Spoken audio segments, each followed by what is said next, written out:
Si on parle en cette période surtout des risques sanitaires, les risques sécuritaires sont toujours là. Le terrorisme a frappé fort en Côte d'Ivoire.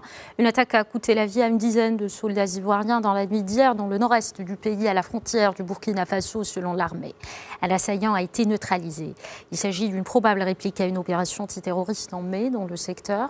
Les enquêtes sont en cours pour déterminer la nature, les circonstances et le bilan définitif de cette attaque, nous apprend l'état-major. Quelle analyse peut-on faire de cette attaque qui fait planer un climat d'insécurité sur la Côte d'Ivoire? Écoutons à ce propos Lassina Diarra, chercheur spécialiste du terrorisme en Afrique de l'Ouest au Centre stratégique de sécurité Sahel-Sahara, que nous avions contacté. On l'écoute ensemble. Depuis près de 2 ans, les autorités ivoiriennes observaient la descente de la menace terroriste vers la Côte d'Ivoire à partir du Burkina Faso. Et là, il y a eu pas mal de mesures qui ont été prises d'ordre, bien sûr, sécuritaire. L'État ivoirien a envoyé des unités militaires dans des localités comme Ouangolodougou et Bounan pour parer à toute éventualité, à d'éventuelles attaques terroristes.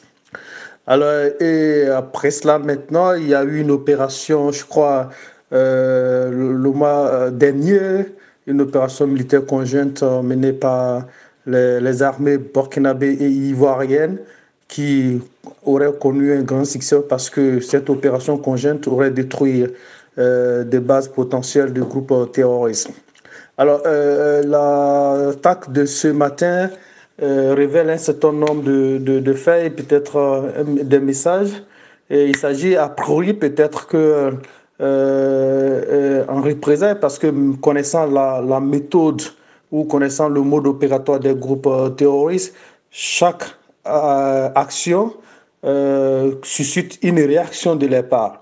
Donc, quelque part, ils ont estimé qu'il fallait réagir à cette attaque et imposer et lancer un message à l'État de Côte d'Ivoire comme quoi ils seraient vraiment présents dans cette localité et ils sont également motivés à affronter réellement les armées, qu'elles soient burkinabées ou ivoiriennes.